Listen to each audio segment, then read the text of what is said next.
तो उन्होंने कहा हम तो किसी दूसरे का ध्यान नहीं कर सकती, जगह नहीं रही। तो दूसरी गोपियों को बुलाया, उन्होंने कहा कि महाराज वो तो जो अब गोपियां आई थी आपके पास, उन्होंने ये कहा ना कि हमारे चित्त में भगवान का प्रवेश हो गया, तो चित्त उनका उनके पास तो है ना, हमारा चित्त तो हमारे पास रहा नहीं, हम देखते हैं तो हमें चित्त कहीं दिखता नहीं। तो बोले भाई क्या हो गया चित्त? तो कहा चित्त को श्याम सुंदर अपने साथ ले गए। उधो मन भई 10-20, एक हुतो सो गो श्याम संग, को अवराधे ईश। चित्त एक रहा, तो श्याम सुंदर के साथ चला गया। अब ईश्वर की आराधना कौन करे जब चित्त नहीं है तब?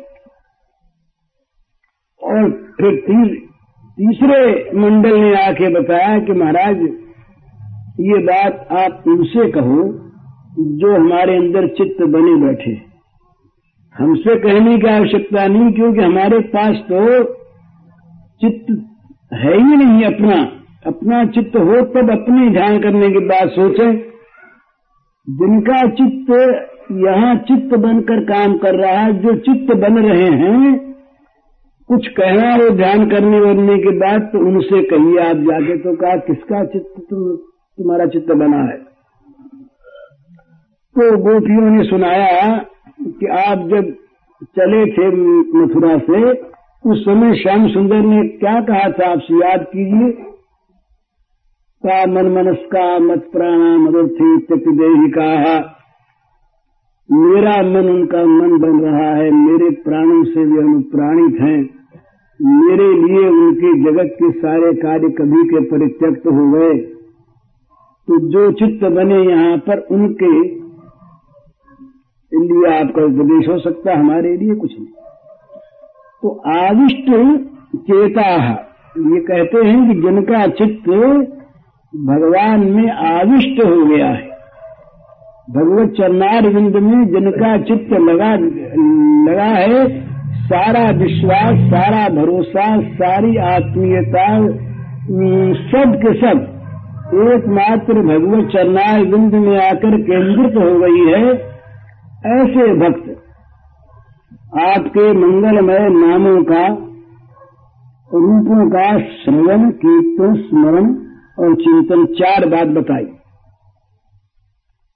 4 बात बताई, सुनना, गाना, कहना, याद करना और ध्यान करना, 4 बात। तो भगवान के नाम रूप का ही निरंतर श्रवण करें, भगवान के नाम रूप का ही निरंतर कथन करें, भगवान के नाम रूप का ही निरंतर स्मरण करें और भगवान के नाम रूप का ही निरंतर ध्यान करें। के 4 अंग हैं। सुनना पहले तो ये सुनने में रति होनी चाहिए। सुनने में हम लोगों की तो रुचि ही नहीं है, रति की बात तो अलग रही, रुचि नहीं है। रुचि होने पर सुनने से चित्त हटता नहीं। भगवान का नाम और भगवान का रूप सुनने को मिलता रहे तो इसके बाद फिर और कोई चीज की आवश्यकता नहीं रहती। आवश्यकता क्या, स्मृति नहीं रहती। भगवान के चरणों में जिसका चित्त निविष्ट है वो भगवत नाम रूप गुणगान सुनने में ही नित्य तृप्त रहता है। मच्चित्ता मद्गत प्राणा बोधयंत परस्परम कथयंत नाम नित्यम तुष्यंति च रमंति च। तो वो उसी में उनकी संतुष्टि होती है, उसी में चित्त की प्रीति होती है, उसी में वो रमते हैं।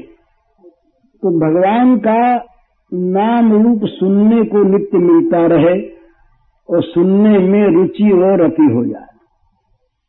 और कहने की चीज हो तो वही भगवान के नाम रूप का ही कथन हो। जब आपस में बात चले, ये बहुत बड़ा अपना लाभ है, जगत का लाभ है। एक तो होती है पाप चर्चा, एक होती है पर चर्चा, एक होती है स्वार्थ चर्चा और एक होती है भगवत चर्चा। ये 4 भेद चर्चा के होते हैं। सुनना और कहना जो होता है उसी को चर्चा कहते हैं। तो एक को तो पाप की बात, बुरी बात सुनने में रस आवे और कहने में रस आवे, ये तो पाप चर्चा है, ये तो सर्वथा ही त्याज्य है। दूसरी होती है पर चर्चा, दूसरे में क्या गुण है और दूसरे में क्या दोष है, दिन रात इन्हीं की चर्चा, जिसका आजकल लोग समालोचना नाम देते हैं। सारे अखबार इसी पर चलते हैं और उसको उन्नति माना जाता है। पर चर्चा को उन्नति माना जाता है। दूसरे की चर्चा होने में क्या होता है, दूसरे का नाम रूप कर्म मन में आता है और वो दूसरे का नाम रूप कर्म मन में आकर हमारे जीवन को वैसा ही ढाल देता है। तो कहते हैं कि भाई ये परचर्चा बड़ी बुरी चीज। परचर्चा जो करता है उसको स्वहित की चर्चा करने का भी अवकाश नहीं मिलता और परचर्चा के ब्याज से वो अपना अहित कर बैठता है किसी, क्योंकि निंदा करना और दूसरे के दोष बताना जितना अधिक प्रिय लगता है उतना अधिक गुण बता नहीं लगता। गुण सुनकर दाह होती है, ईर्ष्या होती है, मन में दोष दर्शन की भावना होती है और दोष सुनकर चित्त में प्रसन्नता होती है। ये गिरे हुए मनुष्यों का स्वभाव होता है कि वो दूसरे के दोषों को सुनकर प्रसन्न होते हैं और गुण सुनकर जलते हैं। तो वो जिसको सुनकर प्रसन्न होते हैं वही चीज बार बार प्राप्त करना चाहते हैं और उसी को मन में रखना चाहते हैं, धर लेते हैं कि देखो हमने अमुक बात सुनी थी उसके बारे में, आपको मालूम नहीं, उसकी तो सारी बात हम जानते हैं। मन उसको धर लेते हैं पराये पापों को। तो पर चर्चा सुनना और कहना बहुत बुरा। तीसरी होती है स्वार्थ चर्चा, अपने काम की बात, अपने घर के काम की बात, अपने व्यापार की बात, अपने हामलात की बात। पर वो स्वार्थ चर्चा भी जो असली स्व भगवान है उनसे अगर रहित होती है, उनके आधार पर नहीं होती, तो वो भी पाप चर्चा बन जाती। जहाँ भगवान की पूजा के लिए, भगवान की सेवा के लिए घर चर्चा होती है, वो चर्चा तो मनुष्य को पवित्र बनाती है, घर का काम भी पवित्र बनाता है। और जो घर चर्चा केवल विषय भोगों के अर्जन के लिए होती है, वो घर चर्चा, वो स्वार्थ चर्चा भी पाप चर्चा बन जाती है। चौथी है परमार्थ चर्चा, भगवत चर्चा, भगवान की बात कान में दूसरे नाम सुने नहीं, दूसरी बात कानों में आवे नहीं, दूसरी बात कानों में आवे तो सुहावे नहीं सुहावे जग की चर्चा, एक दिलवर की चर्चा सहती। ललित किशोरी जी ने कहा कि हमें तो जगत की बात सुहाती नहीं भैया, हमारे सामने करो मत। दूसरे लोगों को आश्चर्य होता है कि ये पागल है, मनहूस है, मूर्ख है, कुछ जानता वानता नहीं। जो जगत चर्चा में निपुण लोग हैं वे ऐसे आदमी को मूर्ख मानते हैं। वो कहते हैं कि ये जो है ये समझता नहीं है, इसमें समझदारी नहीं। ये जगत में क्या होता है, हमारे गोस्वामी जी अखबार नहीं पढ़ते तो लोग इनको बुद्धिमान लोग मूर्खी मानते हैं कि इस जमाने में ये अखबार नहीं पढ़ते, जगत में क्या होता है ये मालूम नहीं। वो जब पाकिस्तान बन गया, बनने लगा, तब एक दिन हरिबाबा ने कहा कि जिन्ना कौन है ये, उनको मालूम नहीं जिन्ना कौन है। और एक लड़के को पूछिए आज, वो सब बता देगा, और जो नहीं बता सकता वो मूर्ख है। तो मूर्खता तो अच्छी नहीं, पर वो मूर्खता अच्छी जो भगवत स्मरण में तो निपुण बना दे और जगत के ज्ञान में मूर्ख बना दे, वो मूर्खता उपादेय है, वो मूर्खता अच्छी है। तो अध्यात्म चर्चा, भगवत चर्चा में इतना मन लगे कि और अन्य चर्चा के लिए, दूसरे के लिए अवकाश न मिले। कब चर्चा करें, दूसरी बात कब करें भाई? वो कभी उसकी बात से फुर्सत मिले तब न करें। उसकी बात तो कभी भी पूरी होती नहीं, इतनी अनंत बात है। और यही कहा है भगवान के अनंत गुण है। जब गुण गाने लगते हैं शेष जी महाराज इत्यादि, तो वो कहते हैं कि क्या गुण गान, अनंत का अंत कहाँ आवे, अथाह का था कौन लगावे, असीम की सीमा कौन बांधे, गणना कौन करे। तो अनंत गुण जिन भगवान के, अनंत नाम जिन भगवान के, उन भगवान की गुणावली गा कर को समाप्त कर सके ऐसा है नहीं। तो बोले क्या करें, कितना सुने, जगत कितना सुनते हो। जब जगत का काम आता है और जब कहीं काम हो लगता है तो कभी फुर्सत नहीं मिलती, रात दिन काम रहता है, कब दूसरा काम करें। क्यों है ये बात कि वो प्रलोभनीय है, वो चीज जो है वो प्यारी लगती है। तो भगवत चरणारविंद में चित्त जब तक आदिष्ट नहीं होता, जब तक भगवान के चरणों में चित्त प्रेम से लगता नहीं, बद्ध सोजा कहा पहले, भगवान के चरणों में जब तक प्रेम की गांठ घुलती नहीं तब तक भगवत चर्चा में रस नहीं आता। ये एक नियम है कि जहां प्रेम होता है, जहां चित्त का आसक्तपना होता है, उस वस्तु का सुनना, उसका स्मरण करना सुखदायी होता है।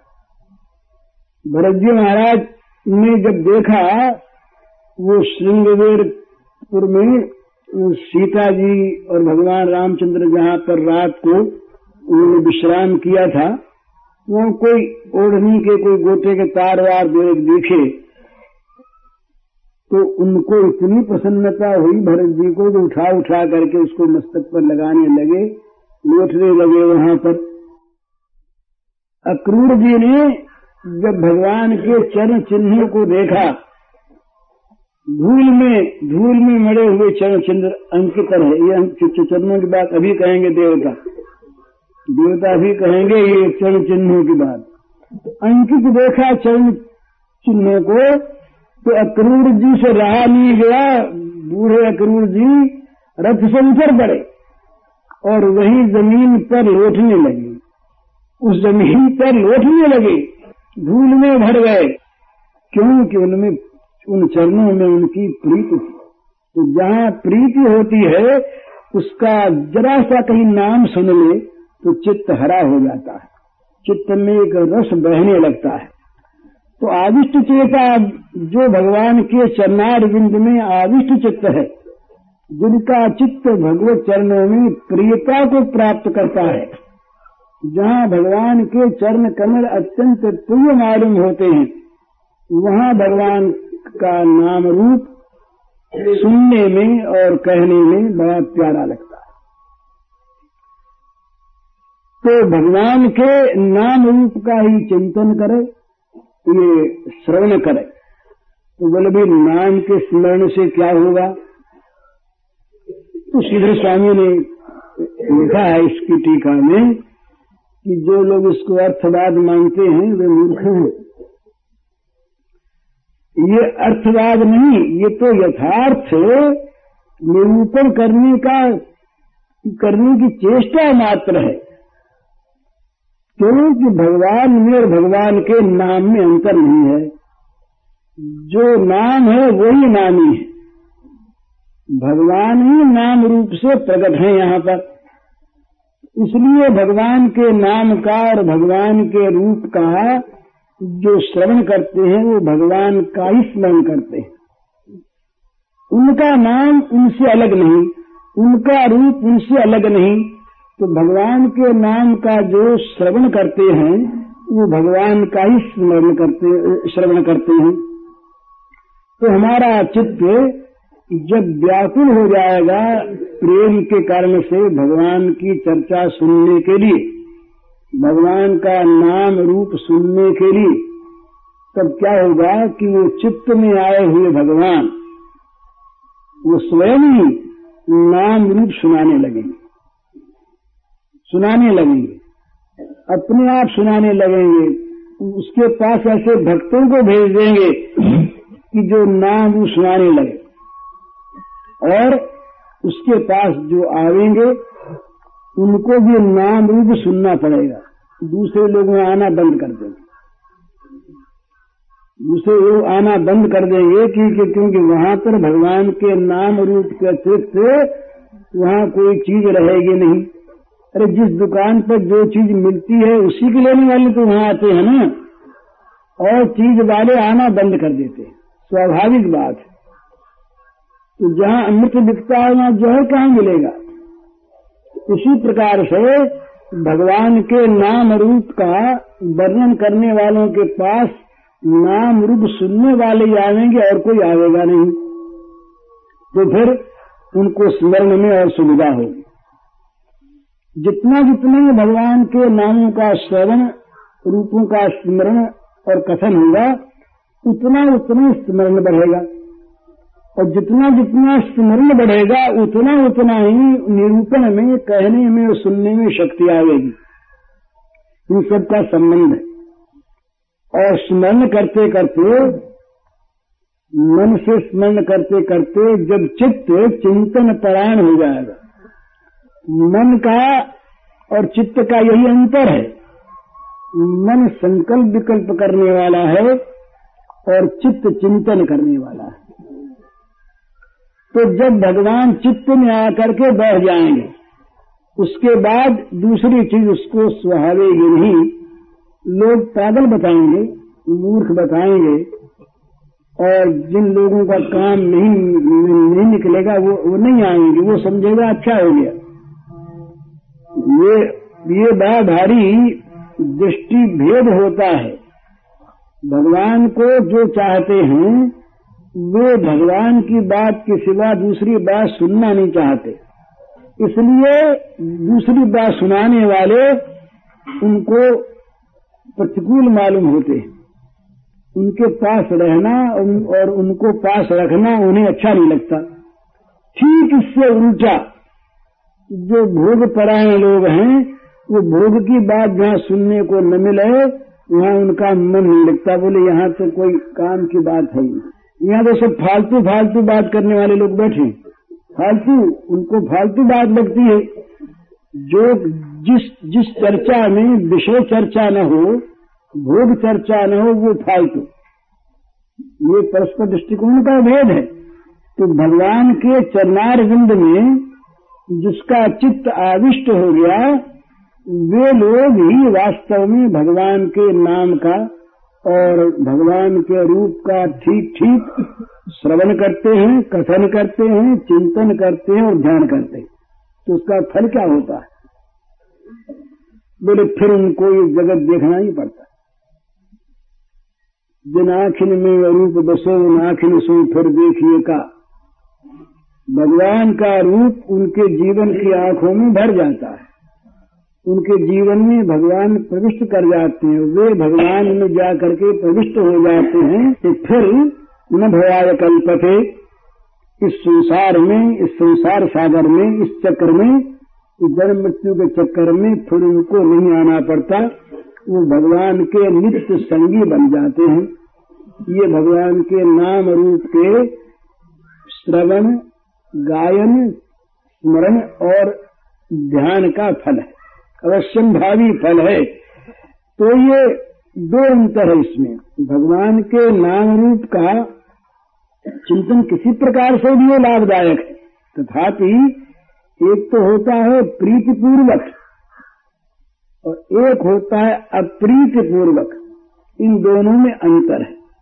तो प्रेम पूर्वक जहाँ होता है वहाँ भगवान तुरंत आकर के हृदय में उदित हो जाते हैं, भगवान का प्रकाश हो जाता है और उसको उसी समय मालूम होता है। एक नाम लिया कि मालूम हो गया, नाम आते ही मालूम हो गया भगवान आ गए, नाम जीभ पर आते ही मालूम हो गया भगवान आ गए, भगवान का स्पर्श प्राप्त हो गया। तो प्रीति पूर्वक भगवान का नाम रूप श्रवण हो, कथन हो, चिंतन हो और ध्यान हो, तब फिर भगवान के सिवा दूसरा कोई उसको दिखता नहीं, ये जगत फिर मिट जाता है उसके लिए। तो देवता लोग जो आए वो ये सब इसलिए कहते हैं कि महाराज अब देखिए न, आपके नाम रूप का विशेष प्रकाश करने वाली लीला करने के लिए आप आ रहे हैं। तो ये जगत के मंगल की विशेष बात है। आज ये आपके चरणार बिंद टिकेंगे यहाँ पर, तो हम लोग निहाल हो गए, निहाल हो जाएंगे। तो दृष्टिया हरे स्या भवतः पदोपदो हो भारोपनीतस्तव जन्म नेशितु दृष्ट्यांकितां तत्पदकैः सुशोभनैः वक्ष्याम गान व्याम च तवानुकंपिताम्। कहते हैं हरे, हरे माने दुखों का हरण करने वाले भगवान हरि। तो कहते हैं हे दुखों के हरण करने वाले भगवान, आप सर्वेश्वर हैं। वैसे तो ये पृथ्वी आपके चरण कमल ही है, तो आपके आते ही माने उधर में आ गए ना, जब आ गए तो पृथ्वी का भार तो मानो आपके आते ही दूर हो गया। अब भार कहाँ रहा? आप जब आ गए तो पृथ्वी का सारा भार हल्का हो गया। और प्रभु ये हम लोगों के लिए बड़े सौभाग्य की बात है कि ये आपके चरणों के चिन्हों से ये पृथ्वी की भूमि और स्वर्ग की भूमि अंकित हो जाएगी। पदकई कहा तो ये टीकाकार कहते हैं कि पदकई क्यों कहा, पदई क्यों नहीं कहा? तो कहते हैं कि पदई तो त्रिविक्रम के भी थे, वामन जी के, तो पूरे देखने में आए ही नहीं। पैर फैलाया तो सारे जगत, सारे विश्व और ब्रह्मांड को नाप लिया, पूरा पैर दिखा ही नहीं। तो यहाँ छोटे छोटे नन्हे नन्हे पैर भगवान के, नन्हे नन्हे चरण कमल, वो टिकेंगे जमीन पर, वो पृथ्वी पर टिकेंगे और पृथ्वी पर उनके चिन्ह अंकित हो जाएंगे। उन पदों के जो वामन रूप में भगवान ने फैलाए थे, कोई अंकित उनकित नहीं हुए। उनको तो एक अंगूठे को धो लिया ब्रह्मा जी ने तो गंगा जी निकल गई इससे, लेकिन वो चरण चिन्हों का आनंद नहीं मिला। तो महाराज ये तमाम कंपिता, ये कोई हमारे साधन का फल है क्या? हमने साधन करके आपको प्राप्त किया, ये कोई चीज थोड़ी हुई है, ये तो आपकी कृपा है, आपकी अनुकंपा है। और जो आपकी अनुकंपा पर अवलंबित है वही वास्तव में आपकी कृपा को प्राप्त करता है। जो साधनों के द्वारा कृपा प्राप्त करना चाहता है वो नहीं कर सकता। तो आज हम देखेंगे, इतने प्रसन्न हो गए देवता, बोले देखेंगे, हम देखेंगे आपके चरण चिन्हों को। आप जो पृथ्वी पर आ रहे हैं तो आपके सुंदर सुंदर वो कोमल कोमल चरणार बिंद जब पृथ्वी पर टिकेंगे और उनके चिन्ह अंकित होंगे, उन चरण कमलों से सुशोभित। आज तक पृथ्वी, जो पृथ्वी भगवान के चरण कमलों के चिन्हों से विभूषित नहीं होती, तो वो अभागी पृथ्वी। ये आगे जब भगवान के जन्म की बात आती है तो ये कहते हैं कि सारी प्रकृति उस समय उत्सवमयी हो गई। क्यों हो गई? आज पृथ्वी की सारी चीजें धन्य होने वाली है। जिस पृथ्वी पर भगवान के चरण नहीं टिके वो पृथ्वी अधन्य है। तो भगवान अगर कहीं अपने निर्विशेष रूप में ही कहीं अलक्षित रहें तो फिर संसार का भाग्य तो कभी उदय हो ही नहीं। तो कहते हैं देवता कि महाराज आज आनंद होगा, बड़ा आनंद। आज हम आपके चरण कमलों के द्वारा विभूषित पृथ्वी को और स्वर्गलोक को देखेंगे, आपकी कृपा से हम कृतार्थ हो जाएंगे। यते भवशेष भवस्य कारणम विना विनोदम बत तर्कयामहे भगवो निरोध स्थितिरप्य विद्या कृतायुतस्त्वय्य भयाश्रयात्मनि।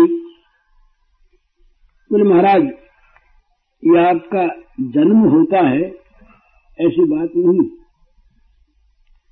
आप तो अजन्मा हैं। और ये जो हम बताते हैं, लोग बताते हैं कि अमुक कारण से भगवान ने जन्म लिया, अमुक कारण से लिया, ये सब कारण तो एक लोगों को बताने के लिए है। आपके जन्म के कारण की हम क्या तर्कना करें? आप क्यों प्रकट होते हैं, ये क्या कहें? हम इतना ही कह सकते हैं, इतना ही है कि महाराज ये आपका खेल है, लीला विनोद है, ये आपका लीला विनोद है। नहीं तो भैया भगला आप जिसमें सारा जगत, जगत की उत्पत्ति, स्थिति और प्रलय आरोपित है। भाई ये जगत की उत्पत्ति हुई, ये स्थिति हुई, ये लय हुआ, ये सब आपके खेल में, और हम मान लेते हैं अपनी भूल से, भ्रम से। तो ये आप जो हैं वो तो आप ही हैं, लीला भी आप और लीलामय भी आप। ये तो अविद्या से मान लेते हैं, लीलामय आप और लीला आप। वो आप जब उत्पन्न होते हैं तो उत्पन्न होना नहीं है, ये आपका खेल है। बिना विनोदम बद तर्कयाम है, ये तर्क की चीज नहीं, तर्क कर क्या करे, ये तो आपका लीला विनोद है। महाराज अब हम तो और चीज जानते नहीं। ब्रह्मादि देवता बेचारे अपनी बात कहते हैं कि महाराज हम तो प्रेमी नहीं। आपकी लीला किस प्रेम के अनुरोध से होती है, ये तो प्रेमी गण जानते हैं। प्रेमी का हृदय आपको पा करके किस वस्तु को पाता है, इसका अनुभव अब प्रेमी लोग क्या करें। हम लोग तो महाराज इतना ही जानते हैं कि पृथ्वी गई हमारे पास, रोती हुई कि हमारे पर भार आ गया। तो हम लोगों ने सोचा कि पहले भी तो भगवान ने अवतार लेकर के भार दूर किया, ये भार दूर करेंगे। तो हम तो इतना ही जानते हैं कि ये पृथ्वी का भार दूर करने के लिए ही आप अवतीर्ण होते हैं हमारे सामने, हमारी मोटी बुद्धि में। तो इतनी बात है, आपका लीला विनोद है।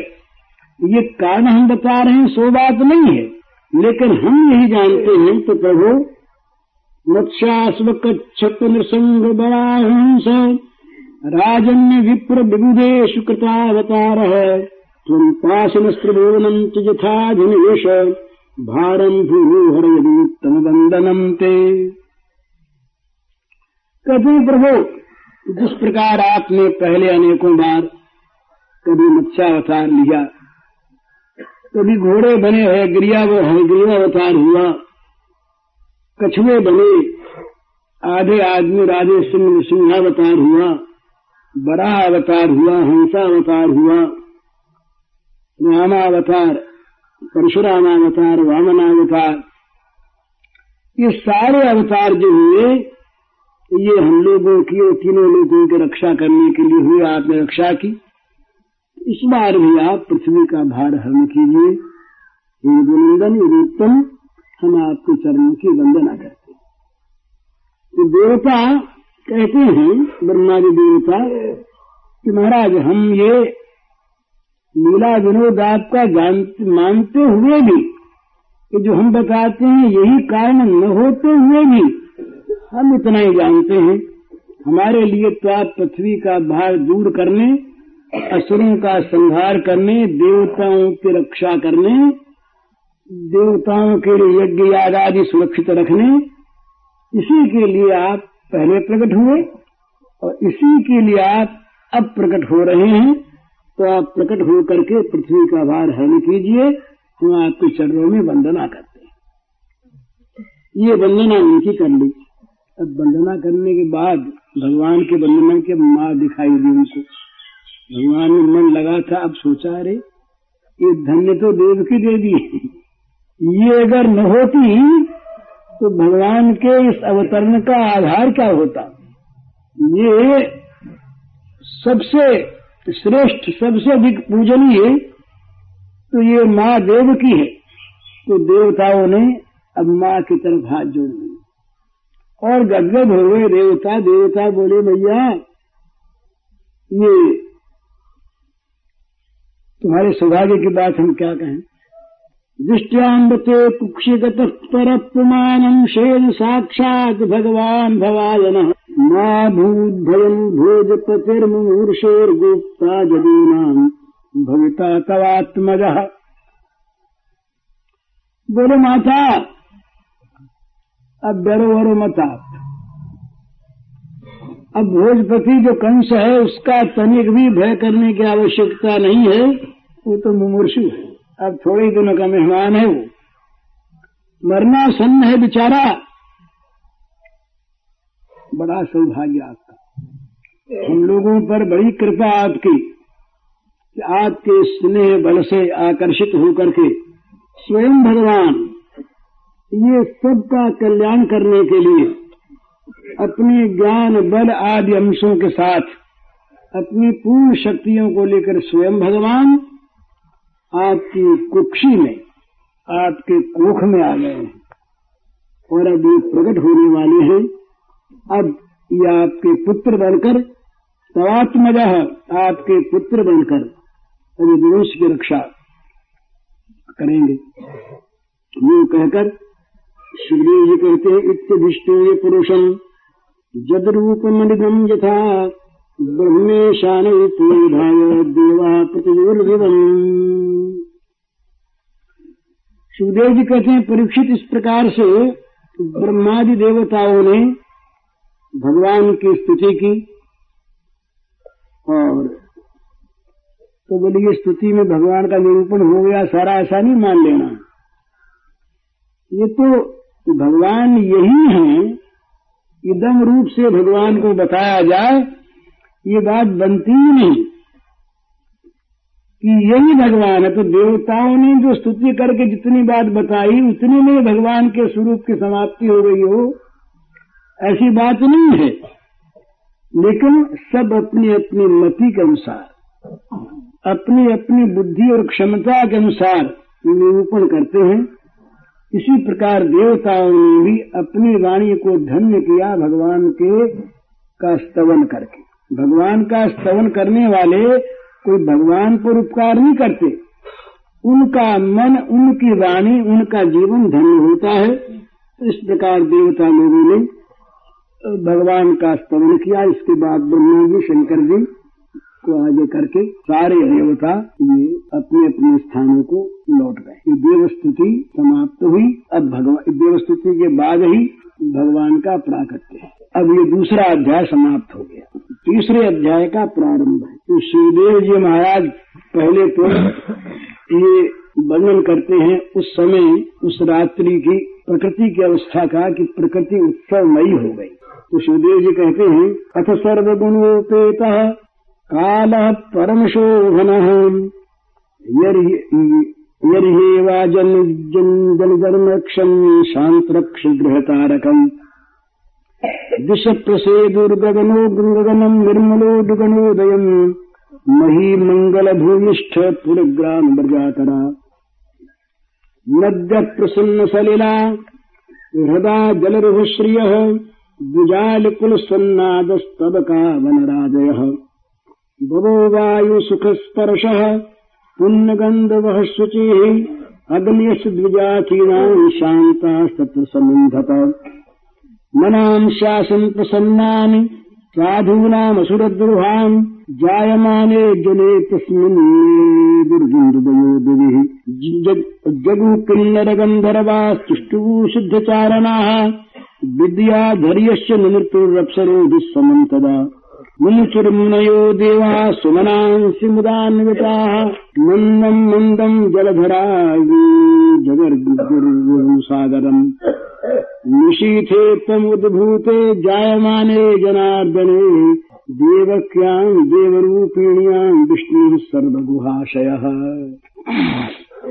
जिसका कोई सुंदर बगीचा हो, जिसका अपना महल हो और वो जब स्वयं वहाँ आने लगे तो यद्यपि वो वस्तु उसी की है और वो वस्तु सीमित है, परंतु वो बगीचे का रखवाला, वो सारा बगीचा, वो महल का रखवाला, सारा महल खिल उठता है। और जो कुछ भी बढ़िया से बढ़िया सामग्री उसके पास होती है उसको सजाकर और उनका वो स्वागत करना चाहता है। ये प्रकृति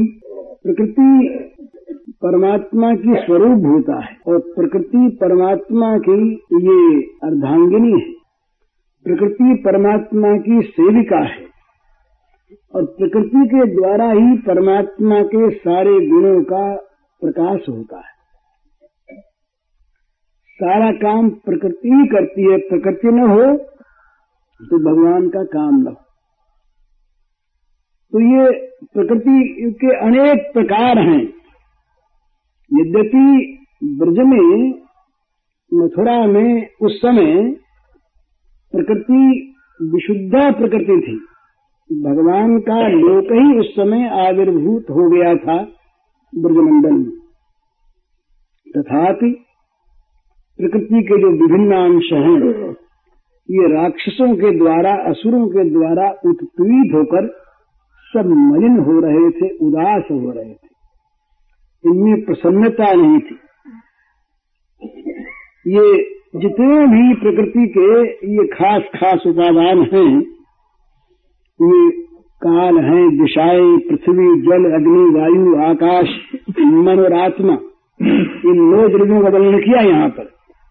ये 9 के 9 उदास थे और इनके मन में, इन 9 के मन में, इनके अधिष्ठात्री देवताओं के मन में बड़ा विषाद छाया था कि हम जिनके हैं उनकी सेवा से वंचित हैं और हमारे ऊपर असुरों का शासन हो रहा है। उदास थे, बड़े विषण्ण हृदय थे। इन लोगों ने जब जाना कि आज हमारे स्वामी यहाँ पर स्वयं, किसी को भेजने की बात नहीं है, बहुत कम पधारते हैं। ये प्रकृति के स्थूल रूप को धन्य करने के लिए भगवान बहुत कम पधारते हैं। इसीलिए भगवान का जो सगुण साकार स्वरूप है, इसकी बड़ी महिमा है। भगवान का निर्गुण रूप सबको सुख नहीं दे सकता। ये जड़ चेतन जितने भी जगत के उपादान हैं, जितने भी जगत की सामग्रियां हैं, ये सब के सब भगवान के सगुण साकार रूप को प्राप्त करके सफल जीवन हो जाती। पृथ्वी का कण कण बिचारा, ये मिट्टी के कण, इनको कब भगवान मिले? तो भगवान स्वयं आकर के इन पर लोटते हैं, इन पर खेलते हैं। पृथ्वी के रजकण से अपने शरीर को धूसरित करते हैं। ये जल कण, ये वायु के कण, ये सब के सब धन्य हो जाते हैं। ये नक्षत्र तारा सब धन्य हो जाते हैं भगवान को अपने बीच में पाकर। तो भगवान आज इनके बीच में उदय होने वाले हैं। तो कहते हैं सुखदेव जी महाराज कि क्या हुआ कि ये समय सुहावना आ गया। काल इतना सुंदर काल आ गया, सर्वगुणोपेतः काल परम शोभनः। ये समय जो है अत्यंत सुशोभित हो गया, परम शोभा को प्राप्त हो गया। और इसमें जितने भी गुण थे, सारे गुण इसके अंदर, इस काल के अंदर आ गए। मैंने जितने भी विभिन्न ऋतुओं के शुभ गुण होते हैं ना, वे कहते हैं कि भगवान में इस समय, ये भगवान के आने के समय, इस समय सब के सब संयुक्त होकर के वहाँ पर ये वैष्णवकार लिखते हैं बड़ा सुंदर। ये कहते हैं कि उस समय भगवान के आने के अवस्था में ये जितने भी सद्गुण जिनके पास थे, जो समय समय पर आंशिक रूप से प्रकट होते हैं, वे सारे सद्गुण, सारे सद्भाव, सारे श्रृंगार एक ही साथ और अपनी जान में पूरे के पूरे रूप में जितना प्रकट हो सकते थे हो गए। बसंत ऋतु, वर्षा ऋतु, बसंत ऋतु आ गई। बसंत का मलय पवन, खुलते कोकिल कूजन, भ्रमर गुंजन, ये आम वृक्षों में मुकुल, ये अशोक और चंपकों के वृक्षों में मुक्त हास्य, ये वर्षा ऋतु के कदम्ब, ये शरद ऋतु की स्वच्छता, हेमंत की मालती, शिशिर के कुंद कुसुम, दिन की नलिनी और रात की कुमुदिनी, दिन में खिलने वाली कमलिनी और रात को खिलने वाली कुमुदिनी, प्रातः काल की देव पूजा कर्म प्रवृत्ति, मध्याह्न के समय की भोजन तृप्ति, अपराह्न का विश्राम सुख, सायाह्न का आनंदोत्सव, रात्रि का शांत भाव, रात्रि के शेष का जागरण, सत्य की तपस्या, सतयुग की त्रेता का यज्ञ, द्वापर की परिचर्या, कलयुग का हरि संकीर्तन, जितने भी काल के भंडार में सद्गुण थे तो सारे के सारे सद्गुणों को प्रकट कर सर्वगुणोपेता कहा ना, सर्वगुणोपेता। काल के भंडार में, काल के खजाने में जितने भी विशिष्ट समय में विशिष्ट पुरुषों के द्वारा प्रकट होने वाले जो सद्गुण थे वे सारे के सारे सद्गुण एक ही समय में प्रकट हो गए। तो काल जो है ये परम सुशोभित हो गया, काल आनंद से भर गया। ये कहते हैं कि भाई भगवान जो है ये काल से परे हैं, भगवान काल से अतीत हैं। तो ये सुनते सुनते काल उठ गया था बेचारा। ऋषि मुनि यही कहें भगवान कालातीत है, भगवान समय ये काल से परे हैं। शास्त्र भी यही सारे कहते और सत्पुरुष भी सारे यही कहते। तो ये निरूपण सुन सुन करके अपने बारे में काल को बड़ा क्षोभ हो रहा था और काल ने इसीलिए रुद्र रूप धारण कर लिया था। काल जो उस समय रुद्र हो रहा था बड़ा कठिन है, इसीलिए हो रहा था कि काल अपनी निंदा सुनते सुनते और भगवान को अपने से बहुत परे मानकर उदास मानकर उदास मानकर उदास मानकर उदास मानकर उदास मानकर उदास मानकर उदास मानकर उदास मानकर उदास